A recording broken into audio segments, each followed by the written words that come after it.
Mara kumva ko iwacu babamaze byabaye ngombwa yuko nguma hamwe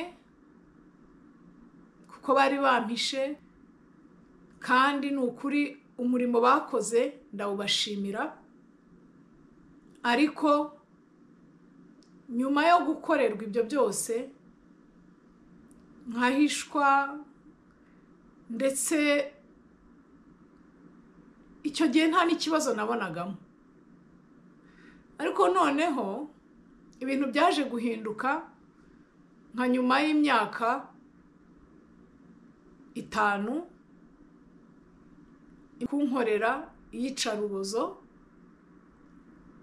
akazi keza mbese nkeka ko ari nako kavuyemo intandaro y'ibyo byose niko ntekereza kuko mbere yaho nta kibazo twari dufitanye urumva ushaka ingendo za hato na hato ubona mbese atakinyikoza ubona mbese ari kugendera mu birere byatangiye ancyurira ibyo yaba yarankoreye byose buri kantu kose k'ikintu yaba yarankoreye kari nk'indirimbo ya buri munsi kugezaho numva nanjye ibyo bintu kubigarura buri munsi n'ukuzana intonganya ngera naho noneho ntinya kujya muvugisha kuko iyo namubwiraga ngo iki kintu si cyiza ahubwo byabaga nko kumwibutsa uti garura bya bindi ibyo wankoreye ibyo wampaye uburyo ki wampishe iki ndibuka nko ku mwana wa 3 kuko ari we wavutse nyine izo nduru zihari yigeze gutaha amaze igihe atarara mu nzu mubajije akantu gatoya nari natinye no kumubaza impamvu ataza ndamubaza se waba warabonye message yanjye nakoherereje undi arambwira ngo message bwoko ki zira message za hato na hato unyoherereza ziba zishatse kuvuga iki uko nguko rero niko byatangiye kuri iyo nda narakubiswe inda yari ifite amezi 5 kandi ntazi icyo nzize gusa nari mbajije message namutumiye narakubititse mburuntabara kubw'ineza y'Imana agira ngo amazemo umwuka arandeka acyubuze muri ino nzu urarya uranywa ukambara ni ikihe kibazo ufite nkabeshya ko ari inda itamereye neza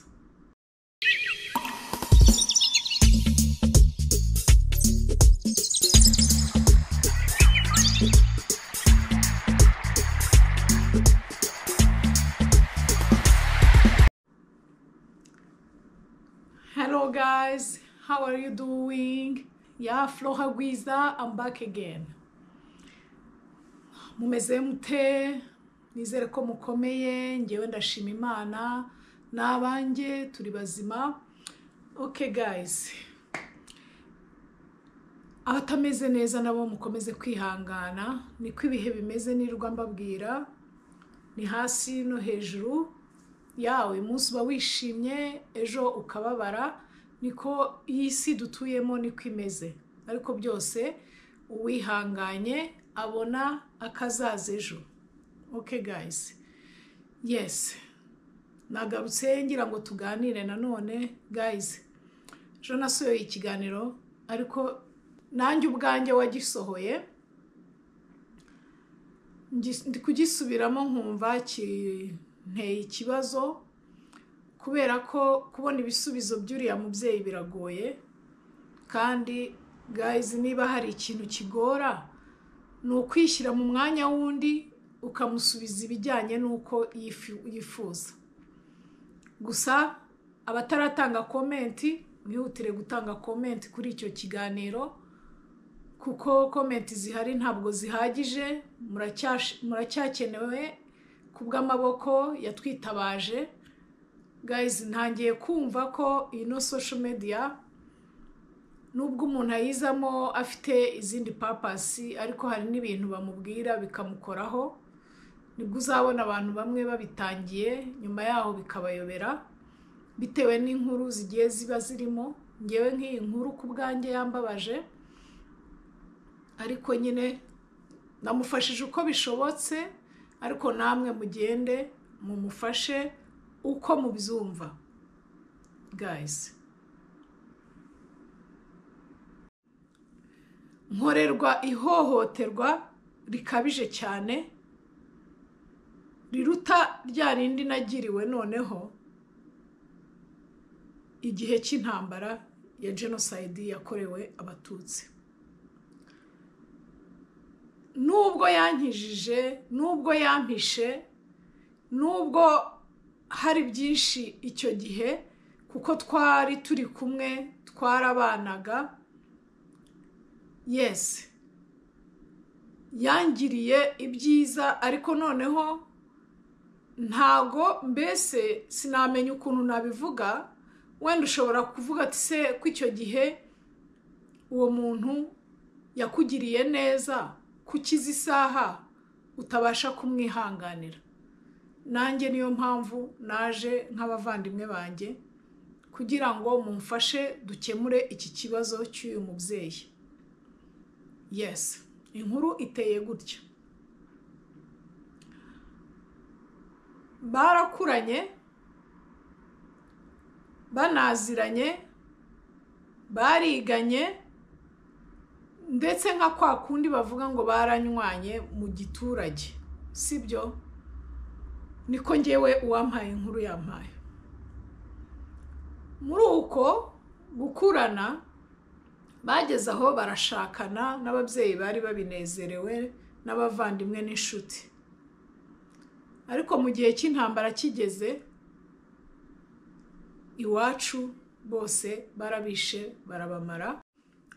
Iwacu ku gasozi k'iwacu aho twari duturiye, mbese habaye ibibazo bikomeye cyane. Ku munsi intambara, indege ya Habyarimana igwa, iwacu mbese wagira ngo niho batangiye kwicwa. Ukuri pe ntacyo namushinja kubw'icyo ngicyo, nta n'icyo yari gukora, kuko twese twirwanagaho, buri muntu wese ashaka kubona ko bucya. Nkimara kumva ko iwacu babamaze, byabaye ngombwa yuko nguma hamwe kuko bari bampishe, kandi ni ukuri umurimo bakoze ndawubashimira. Ariko nyuma yo gukorerwa ibyo byose, nkahishwa, ndetse icyo gihe nta n'ikibazo nabonagamo. Ariko noneho ibintu byaje guhinduka nka nyuma y'imyaka 5, imyaka 5 nibwo yatangiye kunkorera iyicarubozo, ambwira ko iyo nza kuba naranapfuye byibura hari byinshi yakoraga twakwicara nk'umugore n'umugabo, kwa kundi umugore n'umugabo bicara bakanenga ibigenda n'ibitagenda. Ariko kuko ndagira ngo subireho gatoya inyuma, twabanye ubuzima ari bugufi cyane, ari nta mafaranga. Ariko kuko nyine nyuma y'intambara urumva ya genocide yakorewe abatutsi, yaje guhura n'umuntu amuhesha akazi keza. Mbese nkeka ko ari nako kavuyemo intandaro y'ibyo byose. Niko ntekereza, kuko mbere yaho nta kibazo twari dufitanye. Urumva twabyaranye abana 4, ariko abo bana 4 abana beza, abo bana bose uko ari 4, 2 bavutse nyuma yuko ibyo bibazo bitangira, abandi 2 bavutse mbere yuko ibyo bibazo ngiye kubabwira bitangira. Abo bana 2 kugeza aho ngaho twari tukiri muri bwa buzima butarazamuka, ariko igihe bamuhereye akazi yatangiye gushaka ingendo za hato na hato, ubona mbese atakinyikoza, ubona mbese ari kugendera mu birere. Namwe murabizi iyo umuntu rimwe na rimwe atigeze amafaranga akayakora hari igihe bimuhindura.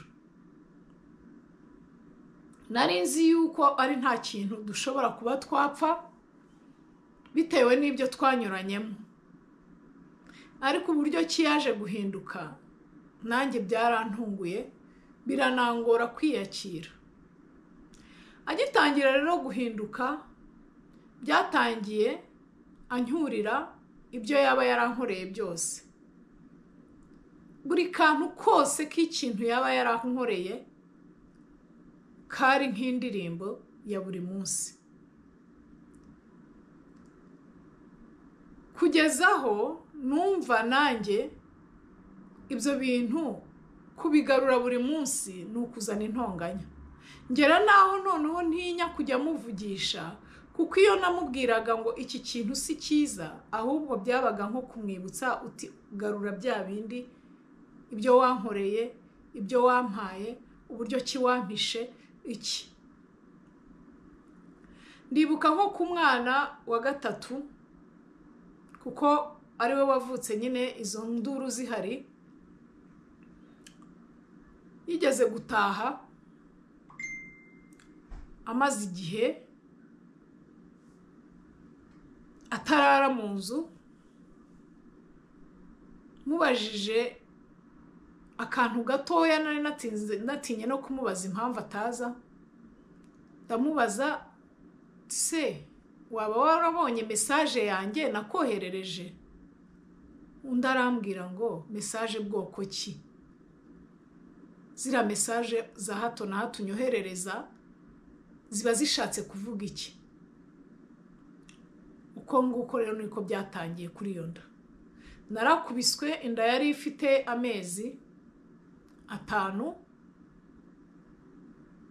kandi ntazi icyo nzize, gusa nari mbajije message namutumiye. Narakubititse, mburuntabara kubw'ineza y'Imana, agira ngo amazemo umwuka, arandeka, ahita afata n'imyenda arivumbura aragenda. Sigara aho ngaho ho nari ndyamye.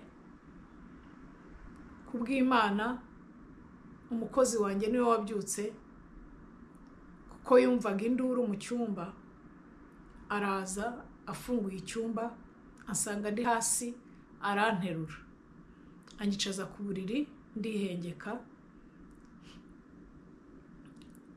Hagati aho muri uko gukubitwa sinari nzi ikintu nzize mu by'ukuri, gusa icyo nibuka nuko nabajije message niba yarayibonye, kuko nari namutumiye message ataraye mu nzu. Simbizi uko we yabifashije mvuze ngo iyo message, ariko nibuka ko ari cyo yambwiye ngo izo message untumira za hato na hato ni iziki. Naracecetse, ntangira kwiga kubaho nk'uko bisanzwe, nabona nikosa nkaceceka kugira ngo ntabizira. Ntago byarekeye aho, ahubwo noneho niyo nacecekaga ntashaka kuvuga kugira ngo ntaza kugira induru zivuga,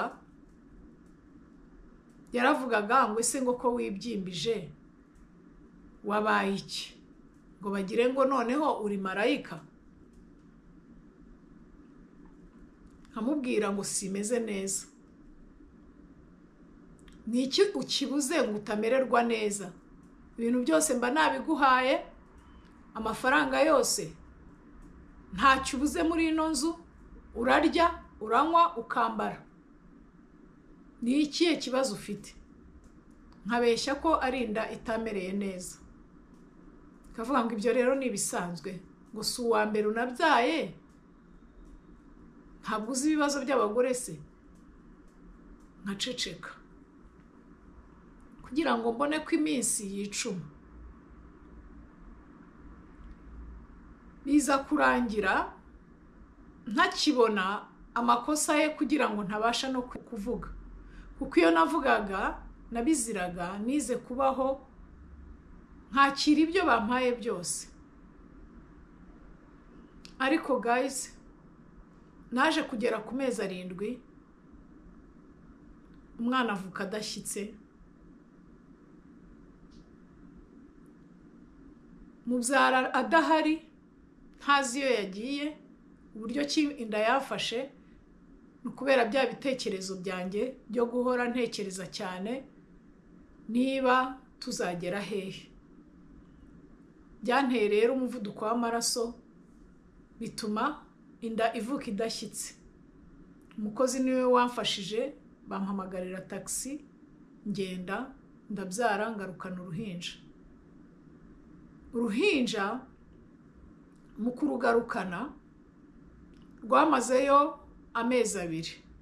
Muri ayo mezi 2 rero nahisemo kugumayo kugira ngo njye mbone uko nonsa umwana mukamira, kwa kundi nyine ugumayo. Hari abataha, ariko njye nahisemo kugumayo. Muri uko kugumayo nangaga ko byibuze yakora amafuti, naho ubundi umuntu yari yemerewe kuba yataha ukagaruka konsa cyangwa ugakama, ariko njye nahisemo kugumayo, wenda byibuze bajye bangemurira, ariko ngumaho ngaho ntabona amakosa y'ibibere iwanjye. Ntacyo byahinduye muri gahunda ze, kuko nta n'ikintu namubazaga. Yaraje abona umwana, nta n'icyo nabuze pe.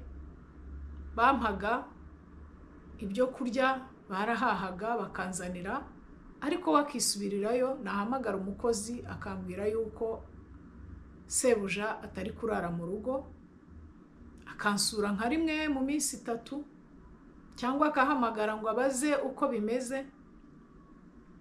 Ndabimenyera. Urumva rero ko tutari turi kumwe buri munsi, nta n'intonganya za hato na hato.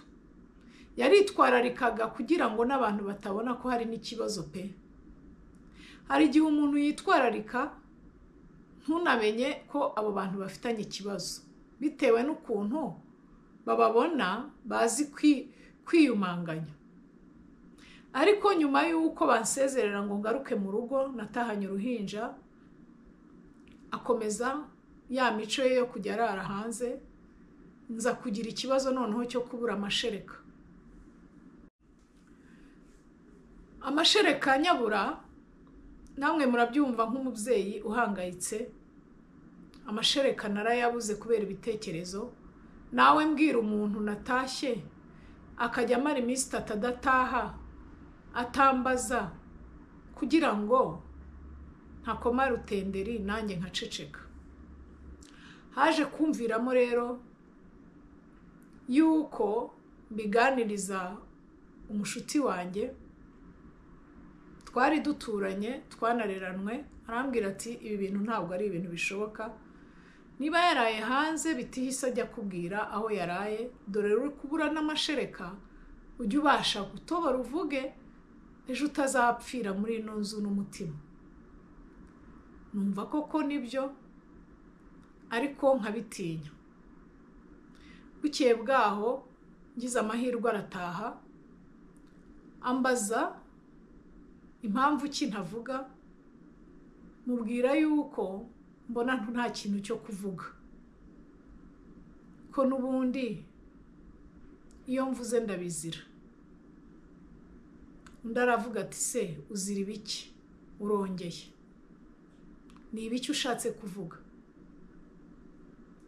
Aho wenda wanseka, ariko numvaga nshaka kugira ngo byibuze ntobore nzane ikiganiro kugira ngo wenda haboneke ukumvikana.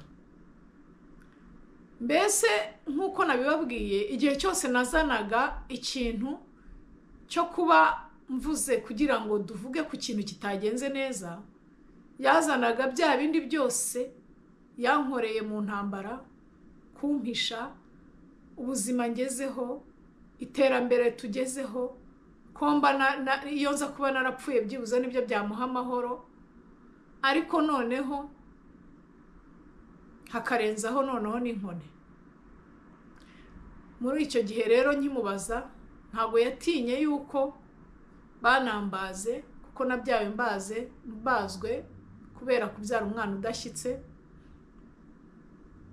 Narakubiswe, ndakubitwa, sinavuga nanone, mpitamo guceceka burundu ko ntazongera kuvuga. Aho yararaga simpazi, ibyo yakoraga simbizi, icyo nzi nuko icyo ntamuvugaho yarahahaga. Inzu twabagamo yari iyacu kuko yaramaze kwiteza imbere, ariko ikintu cyo kuvuga ngo ntuzavuge cyarandembeje kugeza izi saha. Na n'ubu ndacyarurimo, ariko ndurimo nshinyirije, ndurimo ntarurimo. Aho yaraye simpazi, gusa uko agarutse iyo yabishakaga yankoragaho. Ntabwo nigeze muhakanira, nk'umugabo nubaha, nshaka kwereka yuko mubaniye nk'umugore mwiza. Ariko ku bwanjye meze nk'umuntu wapfuye, nubwo nereka abantu bo hanze ko mbayeho. Ibyo bintu mbanye nabyo. Reba iyo myaka yose nawe, ibyo byatangiye nyuma y'imyaka 5 genocide yakorewe abatutsi irangiye, kugeza izi saha niko mbayeho. Nananiwe kuruvamo, nananiwe kuvuga. Ndi wa wundi ukivuga nkakubitwa, ndi wa wundi ukivuga nkacyurirwa, ndi wa wundi ukivuga nkacibwa mu maso, ndi wa wundi ukorerwa iyica rubozo. Icyo naje kumenya hagati aho ngaho nuko maze iminsi hari impapuro nguyeho zerekana ko n'inzu twaguze ngewe ntanditsweho. Inzu twaguze ntago ngewe inyanditseho, kuko yayiguze mu bihe byari bibi cyane. Ambwira ko we yasinye kandi akansinyira. Nanjye kubera yuko icyizere nari mufitiye, ntabwo nigeze njya kugenda kureba ngo menye niba iyo nzu yaguze inyanditseho cyangwa itanyanditseho, kuko ari impapuro zakorewe kwa noteri. Icyo gihe ngiye ntabwo nari meze neza. Nyimara kumenya ko iyo nzu itanyanditseho, narikanze cyane. Nyamara numvaga ko nubwo nihanganye, ibyo ari byo byose ndi kurwanirira abana banjye. Ariko ngewe nubwo yemera abana, ngewe ntabwo nemewe nk'umugore w'isezerano. Nta burenganzira mfite, nta ruvugiro mfite. Mumbwire ukuntu nabaho. Hagati aho, nubwo mbibabwira, nanjye ubwanjye mpora muri depression ya yindi, akantu gatoya kagakoma, nkamera nk'umuntu ukurikiwe ugiye gukorerwa ikibi. Mbayeho mbese mwihahamuka rya rindi utabasha no kugira uwo usobanurira. mbona abandi basenya bakamenya uko batangira, ariko njyewe nibaza gusenya kwanjye umumaro byamarira, kandi kubaho bwo n'ubundi simbayeho narapfuye. Ariko ikibazo nta mahitamo mfite, abana bamaze gukura, bamwe barashyingiwe, dufite abuzukuru, abo babiri bakuru barashatse, abandi babiri batoya bananiwe kubaka bitewe n'ibyo babona bibera mu ngo zacu. Ariko kugeza ubu arabaza ngo ku myaka afite, kuko ubu ngubu imyaka afite ntabwo ari iyo kuva mu rugo, yaza kuba yararuvuyemo aba yararuvuyemo kera, kandi no kurugumamo nta rurimo arurimo. Mbayeho mbese mbabaye pe, mbayeho ntashobora kuvuga ikimbabaje, mbayeho ntazi icyo maze muri urwo rugo, mbayeho nubwo nsenga ariko bigeraho bikanga mu mutima, nkumva nifuje no kuba nava muri ubu buzima. Guys, ibi byo byandenze, inkuru ziba zigiye zirutana ari nyinshi, ariko sinamenye ukuntu nabivuga. Kuba warafashije umuntu ukamukura mu ngorane ntabwo ari byo biguha uburenganzira bwo kuba wamugirira nabi, ukamuriha inabi. Kora ineza urangiza unakora ineza. Nibyo koko njye ku bwanjye yaramukijije kandi turabimushimira uwo muntu, ariko se mu by'ukuri niba warabaye intwari, iyo ukomeza ukaba intwari, ko ubutwari atari umugayo ari ishema, kuki wahisemo kuba mu banyamugayo? Umudamu wawe mu by'ukuri, uyu mudamu akunda umugabo we,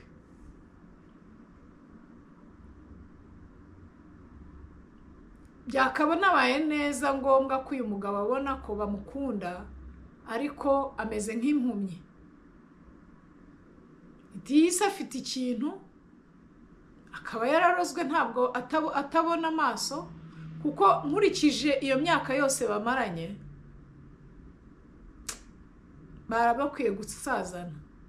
Ariko bitewe n'umubabaro uwo mugore avuga, sinzi amaherezo yabyo. Gusa singira inama abantu gusenya, kuko gusenya ntabwo ari ikintu washishikariza umuntu. Ariko wareba nanone uburyo ki akubwira ngo ababaye,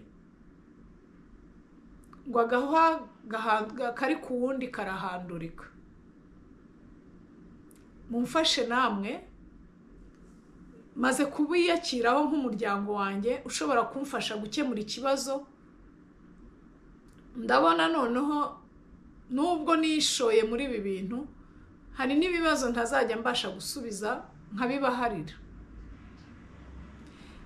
Muri video irangiye y'ejo, njyewe kiriya kibazo ntabwo nakihanganira naruvamo. Iki rero kije nacyo nanjye kiranyobeye pe. Gukora ineza ukagerekaho inabi biba bikuyeho byose. Sinzi icyo uno mudamu yaba azira, sinzi n'icyo uyu mugabo afite mu bwonko bwe, niba ari amafaranga amushuka, niba hari ibindi bintu bimushuka, ariko yakagombye gushyira ubwenge ku gihe. Mbabajwe nuko ari umugore wakimpaye iki kiganiro, ariko iyo nza kuba yicaranye n'umugabo we namubwira nti ese ntabwo ubona ko umugore wawe yakwihanganiye byinshi akageza izi saha mukaba mukujije mufite abuzukuru mu by'ukuri birababaje ariko sinzi yuko yanakimwereka njye namusabye gusa ngo nabona ino video isohotse azakishyirishemo wenda yigendere ntanahicare kuko n'ubundi ntazina umuntu aba yavuze wenda byamukoraho kandi abo bose ikirengaho bicaye mu nzu y'Imana. Guys, ngewe ibintu birakomeye. Mu nzu y'Imana harimo abantu bitwaje Imana ariko batarabi Imana. Nicyo kibazo. Nicyo kibazo umuntu atabasha gukemura mu gihe abantu biyitirira Imana kandi atarabi Imana. Guys, biragoye cyane. Mumbwire namwe uko iki kibazo kizakemuka. Sinamenya ukuntu nabivuga.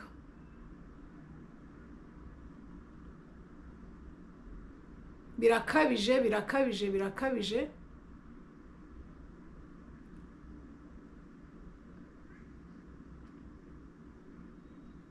Kubona umuntu ukugirira ibintu nk'ibyo. Guys, nk'abakunzi banjye ntimuntererane, nabonye hariya kuri kiriya kiganiro cyeje abenshi muri kwifata, ariko ndanashimira abatanze igitekerezo. Iyi nkuru yo wayimpaye nazindutse ndi kuri telefone ari kuyimpa, yababajwe n'iriya nkuru y'ejo nasohoye, ahita ambwira ati nubwo ubona nanjye ntavuga icara nkubwire, ati kandi iki kiganiro umbabarire uzakivuga, wenda niba hari n'ababifite mu ngo zabo basigeho bubaka urugo ruzima, bave muri iryo hohoterwa, bave muri ibyo bibazo. Abagabo mukunda abagore banyu, abagore namwe mububahe kuko birakabije. Nge sinibaza ko uyu mudamu hari aho yasuzuguye, ahubwo ni hahandi ngo iyo uvuze, sinzi ukuntu umugani bajyaga bavuga ngo uvuze ko nyiri urugo yapfuye si uba umwishe, ngo kandi kanibuke neza ntababeshya, dore ko nanjye imigani itangiye kugiza YouTube yanyigishije ibintu byinshi bisigaye biza. Bikavuga ngo nanone ngo Mana yanjye, hari umugani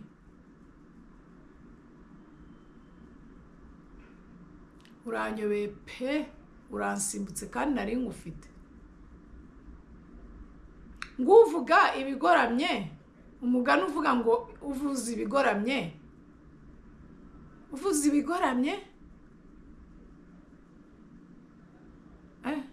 iyo uvuze ibigoramye mumfashe wananiye. Iyo uvuze ibigoramye, uvuze ibigoramye bamutera amabuye. Niki nibyo cyangwa simbizi ibyo mvuze niba ari ukuri, gusa nibaza ko aricyo yazize. Ni kwa kundi nyine ubona ikintu ukakizira kubera ko wabajije ugira ngo ubone ibisobanuro, ugira ngo wiyunge n'umuntu wawe kuko yakoze ikintu kidashoboka.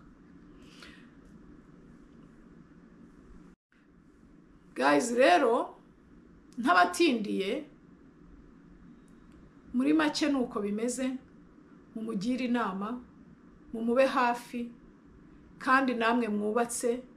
Ndabibutsa yuko icyo ari cyo cyose waba warakoreye umugore wawe cyangwa warakoreye umugabo wawe, nta mpamvu yo kukimwibutsa. Ibyo waba warakoze it's okay, wabikoze kubera urukundo, ariko noneho guhora ucyurira umuntu cyangwa guhora umuhoza ku nkeke cyangwa se guhohoterwa kubera wenda power ufite ku muntu, kubera yuko uzi yuko ari wowe wenyine afite, ari nta handi yakwerekeza, ibyo bintu ntabwo ari byiza guys. Ntabwo ari byiza, nongere mbisubiremo, ntabwo ari byiza. Ibyo waba warakoreye umuntu byose ntabwo ari byiza kubimucyurira. Kabone n'ubwo uwo muntu atangiye kurengwa asa nkaho yabyibagiwe, garura ibyahise, ntabwo ari byiza pe. Ariko hari n'uburyo nanone tutakwiye guhohoterwa ngo nuko umuntu yaba yaragukoreye iki, sibyo? Abanyumvishije mwese murumva icyo nshatse kuvuga. Murakoze abankurikira Gwiza TV show. Don't forget subscribe, like, share and comment guys, kandi ntiwibagirwe gutanga comment mugire uyu mubyeyi inama, kuko ni umubyeyi ukuze arananduta, arababaye pe, kandi abakeneye ubufasha. Thank you guys, I appreciate. God bless you. Bye.